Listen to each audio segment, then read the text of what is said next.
Amigas, amigos, muy buenas tardes tengan todos ustedes. Los saluda con el afecto de siempre José Manuel Villalpando aquí en nuestro programa La Historia que Quiero Vivir, que como ustedes bien saben estamos transmitiendo en vivo a través de los micrófonos y frecuencias de Radio Fórmula en el 103.3 de FM, en el 970 de AM, aquí en la capital de la República Mexicana, en alguno que otro lugar en el interior del país donde se nos permite por la competencia que nos hacen los automóviles de lujo.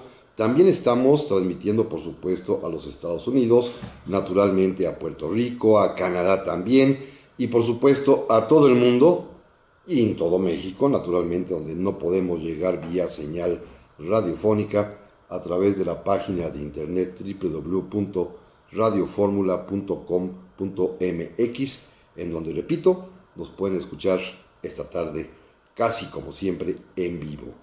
Le agradezco muchísimo a los amigos que se han comunicado, que ahorita leeré sus mensajes y que me llegaron a través de nuestras vías electrónicas de comunicación. Primero el correo villalpandohistoriador@gmail.com y enseguida también el Facebook Villalpando y la Historia. Y simplemente les recuerdo también que este programa, además de que lo pueden ustedes encontrar a partir del día de mañana con toda certeza en la propia página de Radio Fórmula, también a partir de hoy en la noche, como siempre lo hago, pueden hallarlo en vía video, un video que tomo yo aquí medio artesanalmente, en la página de Facebook Villalpando y la Historia, pero que hoy vamos a estrenar una pequeña cortinilla de entrada que me han hecho favor de diseñar mis colaboradores en mi trabajo y que me gustó mucho porque es un cuadro muy bello, de un triunfo mexicano, del momento glorioso, de estos pocos que tenemos a nivel, digámoslo así, importante, no de fútbol y esas cosas, sino importante, cuando el día 23 de noviembre, pero de 1824, se tomó finalmente el castillo de San Juan de Ulúa, en una enorme labor que los mexicanos de entonces pues tuvieron a bien empeñarse para arrojar de México el último reducto que estaba bajo la dominación española, y es un cuadro hermosísimo que encontré en el Museo Naval, precisamente allá en el puerto de Veracruz, y lo fotografié, y entonces lo voy a poner como cortinilla de entrada en nuestros programas que son, repito, en video. A partir de que llegue yo a la casa y lo programe y lo produzca, lo subo inmediatamente a las redes sociales, pero también lo pueden ustedes escuchar, repito, por radio, a través de internet, en radioformula.com.mx. Gracias a don José Naún, que me ha escrito ya desde hace rato. Me dice que las reformas borbónicas sí son importantes como un detonante para la independencia. Efectivamente, lo vamos a platicar más al rato. Y aprovecha para otro tema. Dice que la reforma educativa actual de la SEP sería importante que se eliminara el lado romántico de los libros de historia y que se profundice en el contexto real del origen y causa de la lucha de independencia. Ojalá así sea. Para empezar, déjeme decir, don José Naún, que no conozco los nuevos programas de primaria que van a estar en vigor, entiendo, a partir del año próximo. No sé si este curso escolar, creo que hasta el siguiente curso escolar, no los conozco, pero por ahí escuché el rumor, que espero nada más sea eso, de que casi han eliminado el contenido de la materia de historia en todos los grados escolares. Ojalá solo sea un rumor de estos negativos que siempre abundan, porque si es real sí me preocuparía muchísimo de qué clase de chicos vamos a estar ya formando en el futuro. Hay que aprender a aprender, pero también hay que aprender a aprender historia. Eso creo que valdría la pena enfatizarlo, pero no puedo hablar de más hasta que yo no vea los programas y los contenidos de los nuevos cursos de primaria y de secundaria, que espero de alguna manera poder obtenerlos. Si alguien los tiene, mándenmelos por favor, me encantaría poder leerlos. Don Rolando Orozco, muchas gracias también, me saluda con afecto. Dice que felicidades por el nuevo libro. Sí, ya está a la venta. Ah, dice él que el lunes irá a comprarlo a la Gandhi de Avenida Juárez en la Ciudad de México, porque a Puebla todavía no llega. Llegará, estoy seguro, va a estar distribuido en todas partes. Efectivamente, yo ya lo vi hoy en esa librería que usted menciona, ahí en Gandhi, no en la de Avenida Juárez, sino en otra, la de Avenida Universidad. Dice que, además, cambiando de tema, que el encuentro entre Cortés y Moctezuma, aderezado de corrupción por ambas partes, llegó para quedarse, que es un mal inoculado en el ente colectivo mexicano. Sí, tristemente sí, y hoy platicaremos un poquitito de eso si me da tiempo, porque las reformas borbónicas también tienen que ver muchísimo con la corrupción, pero espero llegar espero llegar al tema. También a doña Jessica Albarrán, le agradezco mucho.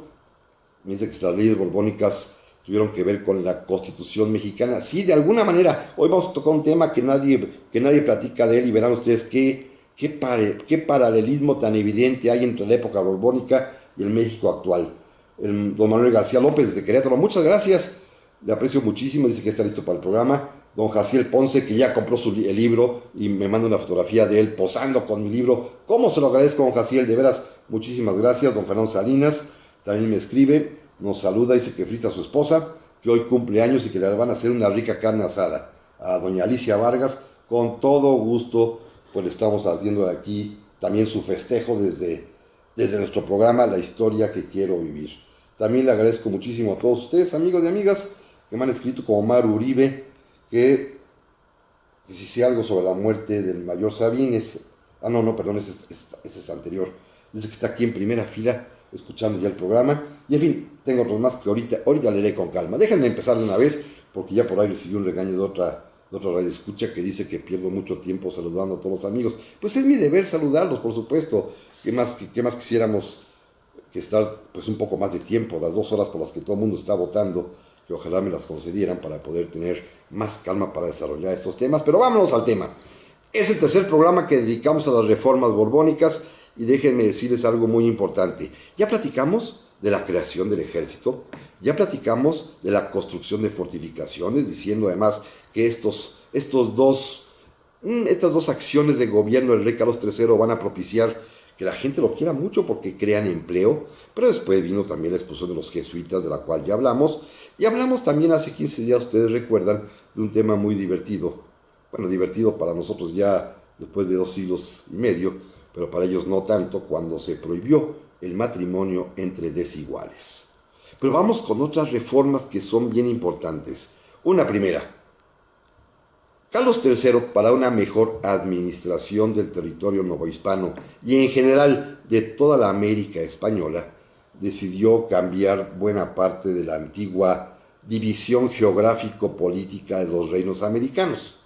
Conservó los 4 grandes virreinatos, el de México, que es el primero y principal, el del Perú, por supuesto, el del Plata y el de Bogotá, o Santa Fe de Bogotá, pero además, hacia abajo de ellos, suprimió las antiguas denominaciones de reinos o provincias y constituyó una nueva demarcación jurídico-política que llamó intendencias. Un tema del cual todos hemos oído hablar, porque recuerden ustedes que don José Antonio Reaño era intendente de Guanajuato y el país pues se dividía precisamente en estas demarcaciones con un intendente nombrado directamente por el rey que tenía como misión gobernar, sí, pero sobre todo el cobro de impuestos, que es un tema que ahorita vamos a platicar y que les prometo que es bien, bien interesante. Las intendencias tenían de alguna manera una forma de marcar sus límites un poco más ordenada y racional que los antiguos reinos y provincias, y de alguna suerte se van a convertir en una especie de incipiente germen de lo que serán después los límites políticos de los estados de la Federación Mexicana actualmente, de alguna manera, porque por ejemplo, Oaxaca pues sigue siendo Oaxaca, la intendencia de Oaxaca es casi el mismo estado de Oaxaca el día de hoy, pero por ejemplo la intendencia de Sonora y Sinaloa, pues hoy en día se dividió en 2 entidades, Sonora y Sinaloa, pero bueno, era una medida administrativa, repito, con la finalidad casi esencial de cobrar impuestos, y a eso vamos, porque Carlos III quería dinero, mucho dinero. Le urgía extraer dinero de México porque finalmente el objetivo central de las reformas borbónicas era precisamente, como ya lo hemos platicado,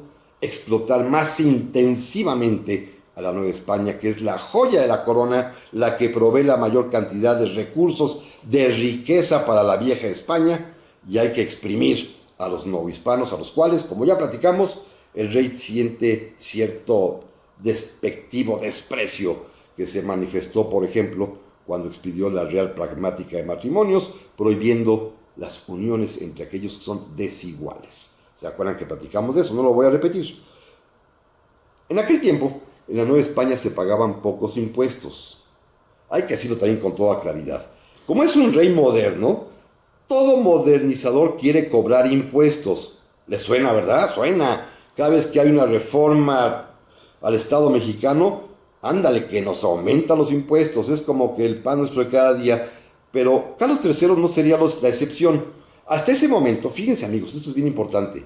Durante 250 años más o menos, desde que Hernán Cortés conquista Tenochtitlan y hasta el momento en que el rey Carlos III comienza a gobernar y a expedir sus reformas borbónicas, se pagaban en realidad pocos impuestos. Había un impuesto que era el básico y el esencial.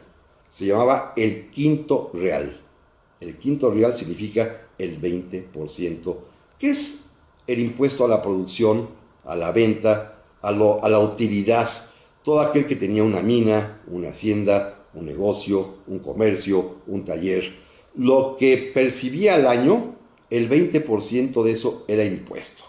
Era un impuesto, pues, por las utilidades derivadas. Pero de esto vamos a platicar enseguida.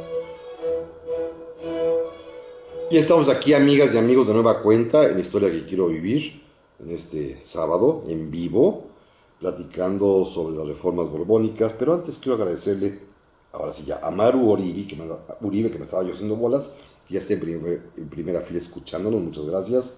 A Mario Humberto Ramírez Díaz, que dice que es un gran programa, que donde puede encontrar información sobre la historia y la ciencia en general, y en particular en México. Bueno, mire, hay dos libros que son verdaderamente sobresalientes que les recomiendo mucho, ambos con el mismo título y ambos editados también por la misma editorial, el Fondo de Cultura Económica, nada más que uno en 4 volúmenes y el otro nada más en uno, pero los dos son esenciales y formidables. El primero es Historia de la Ciencia de México, del doctor Elías Trabulce, y el segundo, la Historia también de la Ciencia en México, del doctor Ruy Pérez Tamayo, que es un gran científico mexicano, así como Elías Trabulce es un gran historiador, quizás el mejor historiador de la ciencia que hay en este país. Los dos libros, repito, son del Fondo de Cultura Económica. También gracias a Rocío González, dice que está escuchando con atención y que ojalá efectivamente solamente sea un rumor lo de que los planes de estudio nuevos están carentes de contenido histórico. No lo sé, yo nada más lo escuché por ahí, pero prefiero hasta no verlo, no podré decir nada más. Don Gerardo Guadarrama dice que está muy interesante, muchísimas gracias, se lo agradezco infinitamente. Y por último, en este segmento, don Fermín Vite desde Villahermosa, Tabasco, que nos escribe, dice que a la hora que empiece el programa, allá comienza el programa de autos, entonces mejor apaga el radio y se conecta por internet para escucharlos. Muchas gracias, allá está Villahermosa, Tabasco. Bueno, decía yo, hasta la llegada de Carlos III, todos los novohispanos que producían algo, esto es bien importante, ¿eh? Los que producen algo pagan el quinto real, es decir, el 20% de los ingresos por la utilidad del año se paga de impuesto.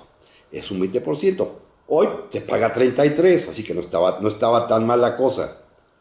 Pero en aquel tiempo no había predial, no había impuesto al valor agregado, no había impuesto sobre nóminas, no había impuesto sobre activos fijos, no había impuesto por automóviles de lujo, no había cantidad de impuestos que hoy sí tenemos y que pues tenemos que pagar. Simple y sencillamente el impuesto general era a todo aquel que produjera algo, el 20%, es decir, el quinto real. Había otros impuestos por ahí, sobre todo los del comercio interior y exterior, los que se cobraba de impuestos en las aduanas o los que se cobraba de impuestos en las aduanas interiores llamadas alcabalas.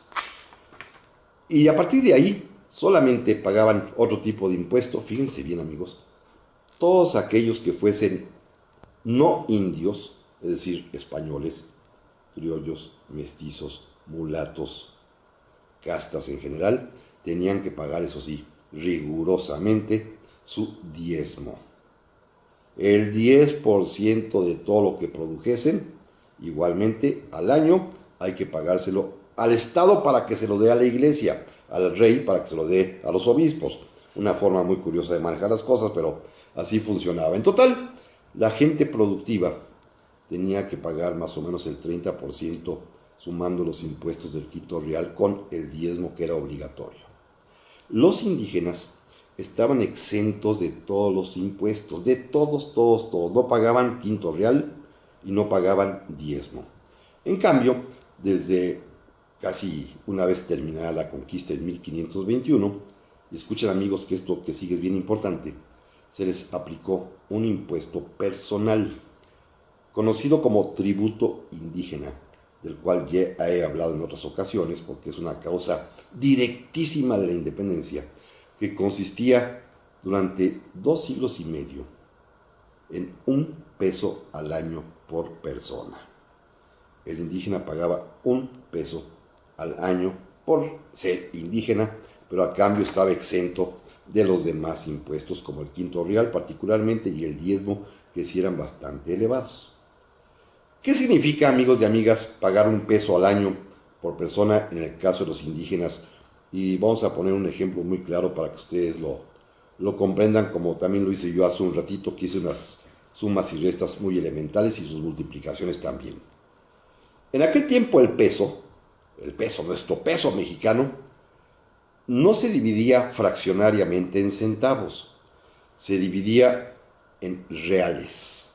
De una manera muy curiosa, un peso tenía 8 reales. Se dividía en 8 reales. Es curioso. Y había moneda fraccionaria de 4 reales y moneda fraccionaria de 1 real. Fíjense, por ahí van a ustedes a encontrar los que son de mi edad, claro, la relación a la moneda de 4 reales, es decir, el equivalente a 50 centavos de hoy, ya se le llamaba desde aquel tiempo el tostón. ¿Se acuerdan de los tostones, las monedas de 50 centavos? Los chavos de hoy no saben qué es eso. Nosotros, los mayorcitos, sí lo sabemos, ustedes seguramente amigos lo recuerdan. Y lo demás, la otra moneda, pues era el real. O también había monedas de 2 reales que se llamaban cuartillo. ¿Por qué? Porque es el cuarto de peso. Bueno, 1 peso significa 8 reales. Y el salario mínimo que durante 250 años estuvo vigente en la Nueva España, porque nunca lo subieron, ¿cuánto ustedes creen que cobraban o pagaban los salarios o los patrones a quienes trabajaban de campesinos, de mineros, de mozos, de dependientes, en fin, a la gran mayoría de la población, que sobre todo era población indígena? Estaba fijado el salario mínimo en 2 reales diarios.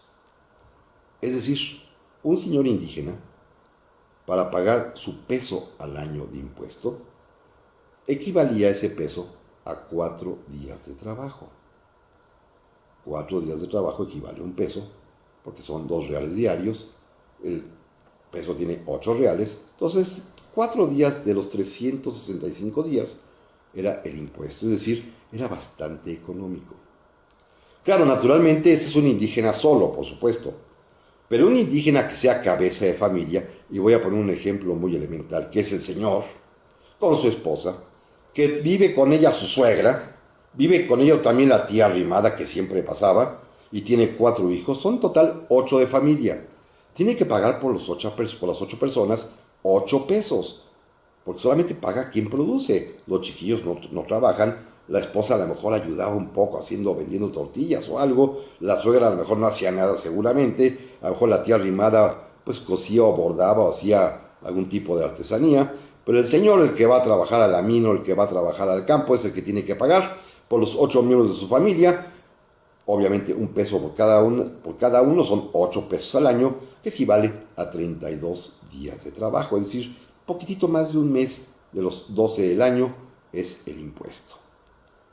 Bueno, que llega don Carlos III. Vamos a empezar con los indígenas. Se le hizo de pronto que pagaban muy poco impuesto. Se le hizo además también que era verdaderamente una exageración de benevolencia, de demasiada flexibilidad con ellos, porque si no pagaban tampoco pasaba nada, y decidió que el impuesto a los indígenas de cualquier etnia o nación que fuese tenía que incrementarse, fíjense bien, de 1 peso al año a 5 pesos al año. Es decir, el 500% de un sopetón. De repente y para el año siguiente, en lugar de pagar a cada uno de ellos 1 peso por persona, tendrían que pagar 5 pesos por persona. Pero no subieron los salarios, siguieron cobrando el salario mínimo de 2 reales diarios, y entonces el indígena, el individual, para poder cubrir los 5 pesos al año tendría que trabajar 20 días. Subió de 4 días a 20 días. Pero vamos al caso del mismo señor que sostiene una familia de 8. La esposa, la suegra, la tía y los 4 chiquillos. 8 pesos al año se convirtieron ahora en 40 pesos al año. Y 40 pesos al año por toda su familia de 8 implica, siguiendo el mismo salario que venía cobrando, 160 días de salario. Es decir, la mitad del año se paga de impuesto. Esto es una barbaridad.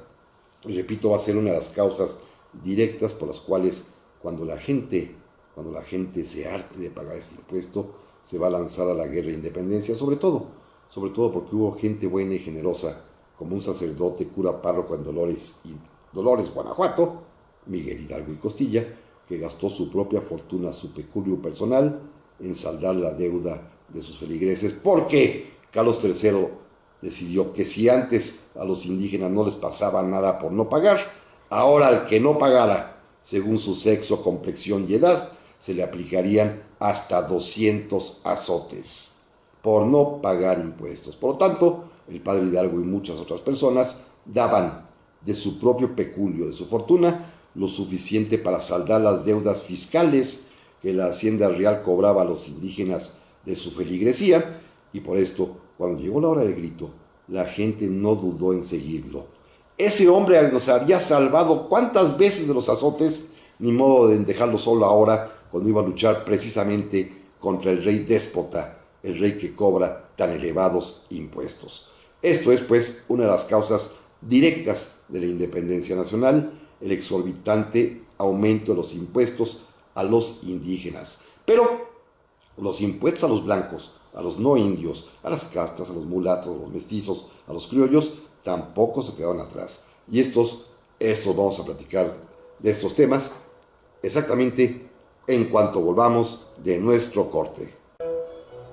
Y estamos aquí, amigos, de vuelta en este tercer bloque del día de hoy. Muchísimas gracias a don José Naún, que me ha vuelto a escribir.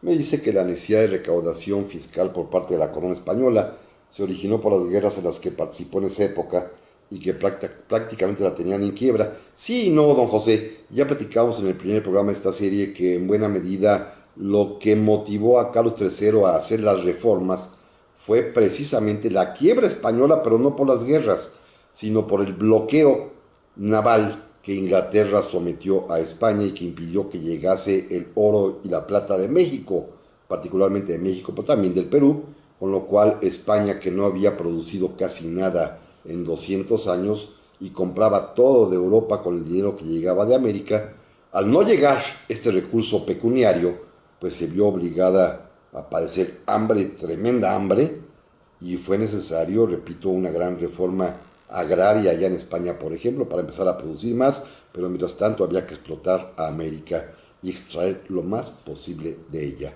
Alguna vez he leído una frase muy importante de un gran español, don Fernando de los Ríos, que decía que España, en realidad la historia de España a partir de 1521 dejó el continente europeo para venir a América y va a regresar hasta que nos hagamos independientes.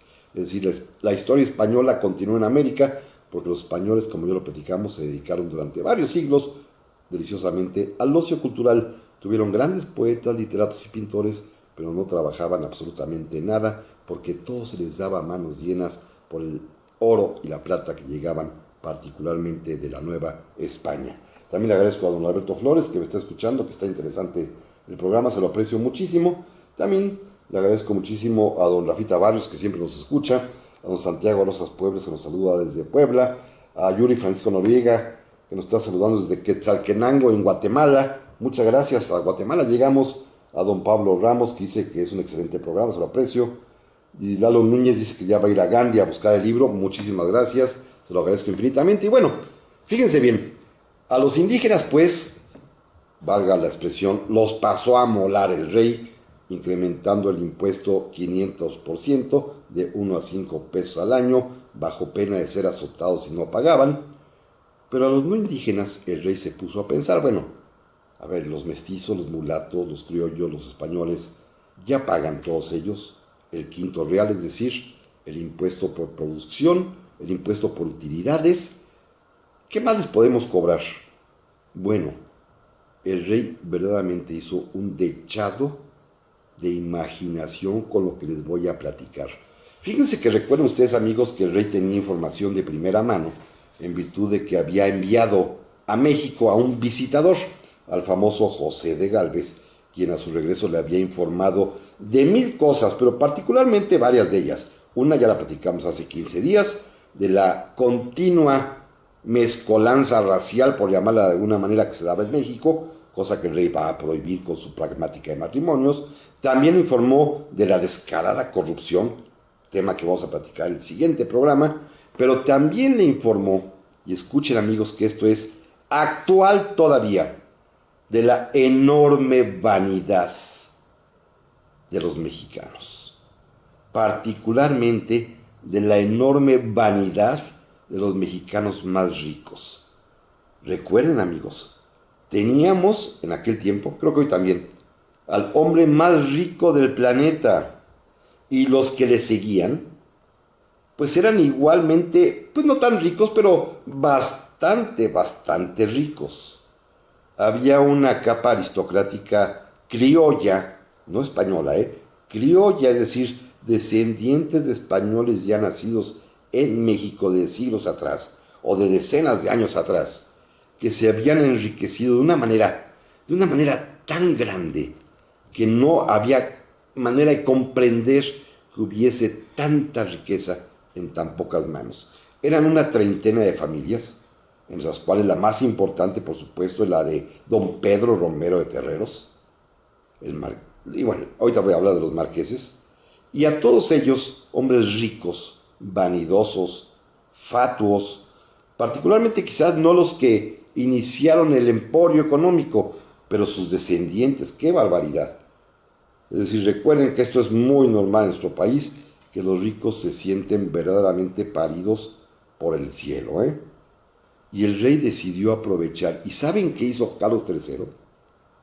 Les ofreció a los ricos criollos mexicanos, repito, una treintena de familias, les ofreció en venta, así como lo escuchan, lo que en España se daba por acciones de valentía, de heroísmo, de entrega, de combate, de guerra, de ciencia, de literatura. No, en México decidió vender títulos nobiliarios. Les ofreció la posibilidad de volverlos nobles, porque en México no había nobleza, recuérdenlo, a cambio de que pagaran. ¿Y saben qué hicieron los ricos mexicanos? Se formaron para comprar los títulos de nobleza. Claro, el más rico de todos, a don Pedro Romero de Terreros, que es el más rico de todos y es el que paga más, a él le dan el título mayor, duque de regla.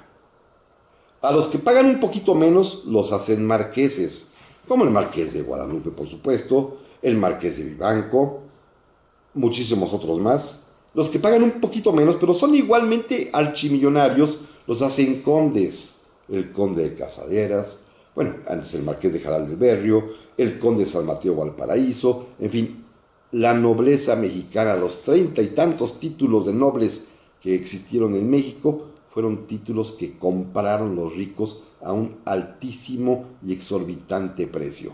Pero no conforme con eso, el rey Carlos III, para tener amarrados a los nobles, les cobró un impuesto anual por el derecho a usar el título nobiliario. Es decir, como la tenencia por el título nobiliario. Hoy pagamos tenencia por los coches. Bueno, en aquel tiempo, esas 30 familias pagaban su tenencia por usar el título en un impuesto que se llama, muy curioso, impuesto de lanzas.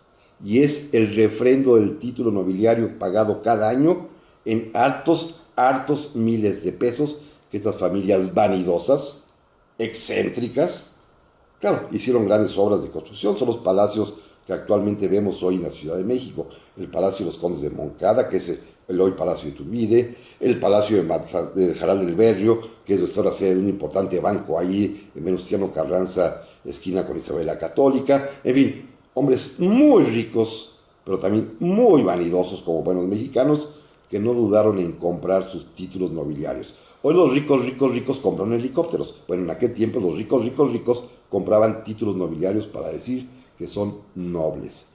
Digo, nobles ni de corazón, por supuesto, nobles por su fortuna, ¿verdad? Muy distinto que los nobles que habían ganado sus blasones en batalla, estos los ganaron con pesos y centavos. Bueno, primer impuesto pues, la nobleza y las lanzas.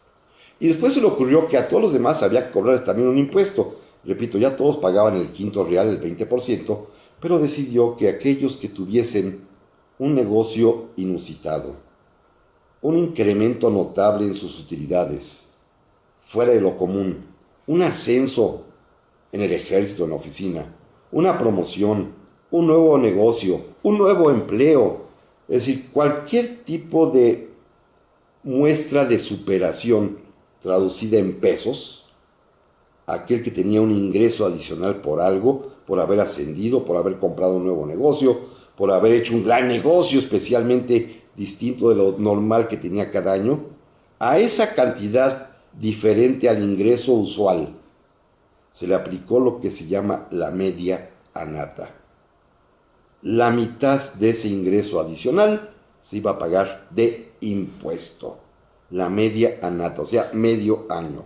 Con esto ya a todo mundo lo pasó a volar, porque pues con qué espíritu de superación iba uno a tratar de ascender, o iba uno a tratar de poner una nueva tienda, o iba uno a hacer un nuevo e importante negocio con algún cliente, si toda esta diferencia de ingreso más alto contra el ingreso usual tenía que pagarse el 20%. Así que a todo mundo le clavó sus impuestos el rey Carlos III, ávido de tener dinero, urgido de tener dinero, no conforme con lo que ya se cobraba, decidió pues por una parte a los indígenas incrementarlo hasta el 500%, a todos los demás la media nata para los ingresos adicionales, y a los nobles, con un golpe a su vanidad, les inventó la nobleza y el impuesto de las lanzas. Con esto pues se comenzaba a hacer de recursos. Pero Carlos III, y vamos a otro tema rápidamente, también el mismo rey, también es importante, y hasta el día de hoy, porque su huella en el paso del gobierno español dejó sembrado una idea que hasta la fecha en México sigue y como causa debates y disputas. Carlos III es el inventor y el introductor en México de lo que hoy conocemos como empresas públicas.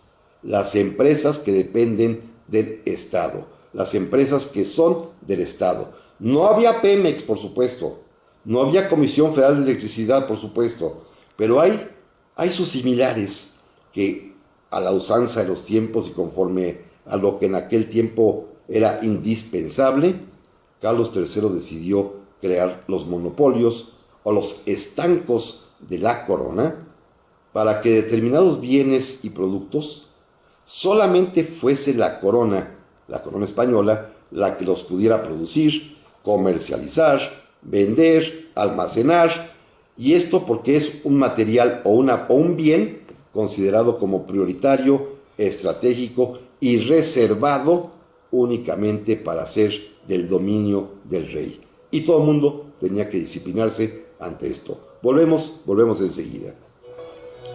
Ya estamos, amigas y amigos, aquí este último bloque del día de hoy de la historia que quiero vivir y que como siempre se me va rapidísimo. Por eso Israel de la Cerda dice, excelente programa y que sí a las 2 horas. Yo también esperaría lo mismo. María Eugenia Longi también me está diciendo lo mismo de las 2 horas. Ella también insiste, por supuesto, yo también insisto, me encantaría naturalmente. También tenemos otros mensajes más, como Federico Flores. Bueno, Rocío González también me saluda otra vez. Federico Flores también me está comentando acerca de que había un proyecto que formuló el conde de Aranda, del cual vamos a platicar la semana que entra, que era el ministro de Carlos III, en el que le proponía dividir América en 3 reinos, especialmente México, es uno de ellos, el Perú, y otro más que sería, digamos, Santa Fe, Bogotá. incluyendo todavía lo que sería más adelante Argentina, porque todavía no se fundaba bien el Virreinato del Plata. Efectivamente tenía esta idea el conde de Aranda. Vamos a platicar de ello, le prometo, la semana que entra, que rematemos ya el tema de las reformas borbónicas. También le agradezco muchísimo a Margo Galván, que dice que no se pierde el programa, que está interesante y que cada vez que viaja lo escucha por internet. Gracias, muy amable, se lo aprecio enormemente. También a don Alberto Flores, que me escribe, muchas gracias. Rolando Orozco nos volvió a escribir, muchísimas gracias. Don Cornelio Aguirre desde Cozumel y nos está escuchando, muchas gracias, se lo aprecio enormemente. Y bueno, vamos hacia el fin de la emisión del día de hoy, platicando de la empresa pública inventada o creada e introducida e injertada en México por Carlos III.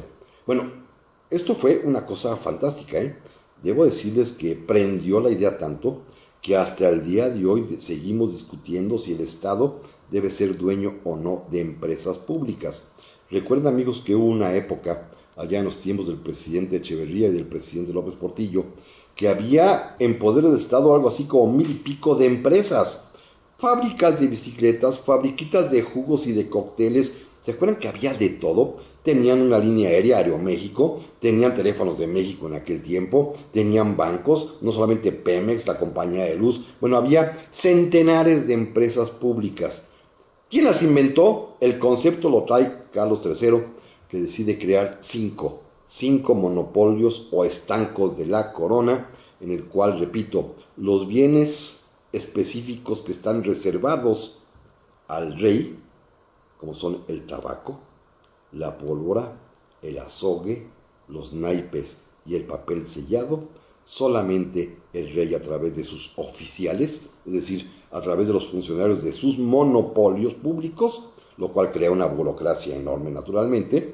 Y recuerden también, amigos, los burócratas de la empresa pública se sienten seguros y como no importa si hay utilidades o no, y hay un sueldo siempre seguro, pues no es necesario trabajar mucho. Lo sabemos, con todo respeto, sé que hay hombres muy empeñosos que trabajan, por ejemplo, en Pemex, pero también sabemos que hay otros que hasta venden información a los guachicoleros. Hay de todo. Y el rey decidió que estos 5 productos que ya comenté, que ahorita analizaré uno por uno, eran productos reservados al rey. Primero, el papel sellado, para empezar al revés. En aquel tiempo, cualquier tipo de escrito que se hacía a la autoridad de cualquier índole, judicial, administrativa, para pedir que pusieran desagüe, para pedir la devolución de algún tipo de bien incautado, para pedir que pongan un mechero, lo que ustedes quieran. Cada vez que alguien se dirigía a la autoridad, había que hacerlo en un papel especial que traía un sello del rey y que costaba, variaba según el caso, 1, 2, 3, 4, 5, 6, 7, 8 reales, hasta $1 o hasta $2 si era para escrituras públicas. Y este papel sellado solamente se vende en las oficinas de papel sellado que pertenecen a la corona. Es decir, si usted llegaba a presentar una carta a la autoridad de su municipio para que le arreglen su calle y el papel es un papel blanco común y corriente, ni siquiera le admitían la entrada del documento. Tenía que ir necesariamente en papel sellado y todo el ingreso es para el rey. Segundo, la pólvora. Bueno, se entiende que la pólvora pues sea un producto reservado, no solamente por la cuestión de la guerra, de las armas de fuego, sobre todo a partir de que ya hay ejército en la Nueva España, en 1763, pues la pólvora se va a controlar, pero llega a tal grado la pólvora, y esto era quizás algo que habría que pensarlo, que es el rey, a través del estanco de la pólvora, el que vende pólvora hasta los pueblos y las comunidades para sus fiestas patronales, las cofradías, para las fiestas del santo del pueblo, de la Virgen, para los castillos, los fuegos de artificio. Todo el mundo tiene que comprarle la pólvora al rey. No había fabriquitas de pólvora que explotaran por allí, ¿eh? El rey controlaba toda la pólvora y con esto pues no había muertos. Cuando ya se acaba esa y se libera esta cuestión con la independencia, van a comenzar entonces los artesanos mexicanos a fabricar, cada quien como Dios le da a entender, la pólvora con los resultados que hemos visto y lamentado cada año. Que estallan los puestos, que hay muchísimos muertos, y esto no sucedía antes, primero porque obviamente eran menos, pero segundo porque había un control rigurosísimo sobre la pólvora. Tercero, el azogue. Sí saben qué es el azogue, seguramente. Es un producto mineral que es en realidad un componente de mercurio en alto contenido y que sirve para hacer el beneficio o la amalgama de la plata. La plata que sale de las minas sale en unos pedruscos y hay que someterlo y molerlo con azogue para que produzca una reacción química y entonces fluya la plata pura. Es una cuestión química que se conocía desde hace mucho tiempo y que en la Nueva España tuvo un gran auge, porque si bien había mucha plata, el mercurio había que traerlo a otro lugar y el rey se aseguró que el mercurio, o sea, el azogue, es un producto reservado al rey. Y con esto el rey controla a los mineros, porque de nada sirve la piedra de plata si no se le amalgama con mercurio para que de ahí brote el chorro, el fluido de plata pura. ¿Se acuerdan, amigos, para poner el ejemplo y decirles qué significa? Que durante buena parte del siglo XX, los que recordamos eso, los periódicos no podían más que comprar el papel a una empresa que se llamaba Pipsa, la productora e importadora de papel, que es la única que podía traer y fabricar papel periódico en México, y todos los periodistas y los periódicos tenían que comprarle necesariamente el papel a esta empresa, y cada vez que el gobierno quería callar a un medio, pues ese día no había papel y no les vendían papel y no podía salir el periódico. Bueno, lo mismo pasa con el azogue, es una manera de control. Si hay un minero que se porta bien, le sueltas el azogue. Si hay un minero que se está portando mal, que le faltó respeto a alguien, o que no pagó sus impuestos, o si no pagó la lanza, pues que ya es noble, pues le recortas el azogue o no le das azogue y lo dejas sin producir. Es decir, es un estanco utilizado políticamente también. El tabaco. Éramos bien fumones, caray. Originario de América, de las Antillas y de la parte tropical del continente americano, el tabaco se va a convertir pronto en un producto muy, pero muy popular en todo el mundo. Para empezar, en el propio México, donde se fumaba, bueno, durísimo, hombres y mujeres, ¿eh? Era normal ver a las señoras, y así aparecen las litografías antiguas, con sus pequeños cigarritos puros, delgaditos, todo el mundo fume, fume y fume y fume, y además se exportaba hasta Europa, a España particularmente, y pues de ahí a todo el mundo el tabaco producido tanto en Cuba como particularmente en la región veracruzana mexicana y en la región chapaneca. El tabaco era bien importante, entonces el rey decidió que era un producto reservado al monarca. Lo podían producir cualquier persona, pero tenía la obligación necesariamente de vendérselo a los oficiales del rey. El rey lo concentraba y el rey fabricaba los cigarritos, los puros, o lo enviaba en rama hasta Europa. Inclusive en la Ciudad de México, seguramente ustedes han visto el edificio del Estanco del Tabaco, que es la actual Ciudadela. La Ciudadela fue destinada en su origen para el Estanco del Tabaco. Y por último, aunque ustedes no lo crean, los naipes, la baraja española, es un producto reservado al rey. ¿Saben por qué? Porque es importantísimo y es un artículo de primera necesidad en un tiempo que no hay teléfonos celulares, que no hay videojuegos, que no hay televisión, que no hay radio, que no hay nada que hacer porque ni luz hay. Todo el mundo juega baraja. Aquello de sota, caballo, rey, ¿se acuerdan ustedes? Bueno, la baraja española es un producto privilegiado de estanco y el rey le concedió el privilegio de ser la única persona que podía fabricar naipes en todo el imperio español y por lo tanto venderlo y enriquecerlo y pagar un gran impuesto, por supuesto, a la familia Gálvez y especialmente al propio visitador José de Gálvez, que descubrió que en América todo el mundo jugaba baraja y por lo tanto decidieron que las barajas, los naipes, fuesen un monopolio del propio monarca. Y para eso creó una empresa pública, naturalmente, por supuesto. Así que el rey se controlaba el tabaco, la pólvora, el azogue, los naipes, el papel sellado. Pero también este rey, hay que hablar de otras cosas de Carlos III, aunque no me dé tiempo ya el día de hoy, déjenme anunciarlas nada más. Es un rey que fomenta las ciencias. Es el rey que crea el Colegio de Minería. Es el rey que crea el primer jardín botánico en América.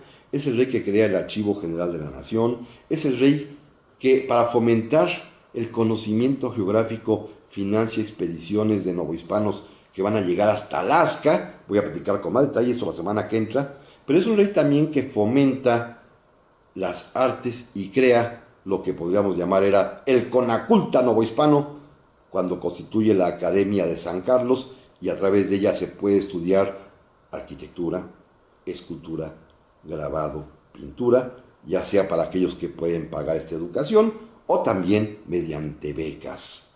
Y comienzan a dar becas y a partir de entonces se genera la idea de que el Estado mexicano, en aquel tiempo el Estado colonial, pues tienen la obligación de sostener a los artistas, como si hasta la fecha todos los pintores obtienen su beca de creadores y de eso viven, ¿no? A veces pintan cosas muy feas, con todo respeto, nadie les entiende, pero bueno, de esto platicaremos, amigas y amigos, la semana que entra. Por hoy es todo en esta ocasión. Le aprecio muchísimo a don Raúl Cruz en la operación, a Daniela García en la producción y a todos ustedes, amigas y amigos. Pásenla muy bien. La semana que entra seguiremos y culminaremos con el tema de las reformas borbónicas. Pero mientras tanto, hasta pronto. Que les vaya muy bien.